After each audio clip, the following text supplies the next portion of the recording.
లాంటి అమ్మాయిని బొత్తిగా పట్టించుకోవడమే లేదే. ఉప్పెన సినిమాతో ఎంట్రీ ఇచ్చిన కృతి శెట్టి యూత్ లో పెరిగిపోయిన ఫాలోయింగ్, వరుసగా వచ్చి పడిన ఫ్లాప్లు, తెలుగులో తగ్గిన అవకాశాలు, ఆమెను మరిచిపోలేకపోతున్న అభిమానులు. కృతి శెట్టి ఉప్పెన సినిమాతో ఊరించిన బ్యూటీ, తొలి సినిమాతోనే 100 కోట్ల హీరోయిన్ అనిపించుకున్న అందాల సుందరి, చాలా చిన్న వయసులోనే యూత్ లో విపరీతమైన ఫాలోయింగ్ ను తెచ్చుకున్న అజంతా శిల్పం, చక్కని కనుముక్కు తీరు, మంత్రముగ్ధులను చేసే మందహాసం, ఆకర్షణీయమైన రూపంతో ఆకట్టుకున్న వెన్నెల జలపాతం. ఆమె తొలి సినిమా ఉప్పెన చూసిన వాళ్లంతా ఈ మధ్య కాలంలో ఇంతటి అందాన్ని చూడలేదే అనే అనుకున్నారు. చాలా కాలంగా సరైన యంగ్ హీరోయిన్ కోసం వెయిట్ చేస్తున్న యంగ్ హీరోలంతా ఇలాంటి బ్యూటీ కదా తమ సినిమాలలో ఉండాలని అనుకున్నారు.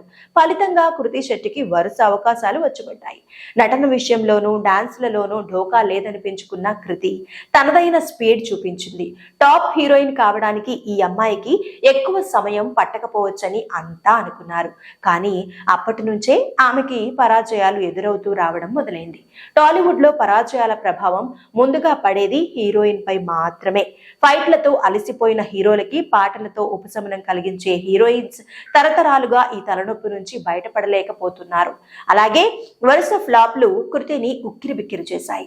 దాంతో తెలుగు నుంచి ఆమెకు అకస్మాత్తుగా అవకాశాలు తగ్గిపోయాయి. బుట్టబొమ్మ లాంటి ఈ బ్యూటీని పట్టించుకోవడం మానేశారు. ఈ నేపథ్యంలోనే ఆమె తమిళ, మలయాళ సినిమాలపై దృష్టి పెట్టింది. అక్కడే వరుస సినిమాలు చేస్తూ వెళ్తోంది. వెన్నెల్లో వెన్నముద్ద లాంటి ఈ బ్యూటీ మళ్ళీ ఇక్కడ తెరపైకి రావాలనే అభిమానులు కోరుకుంటున్నారు.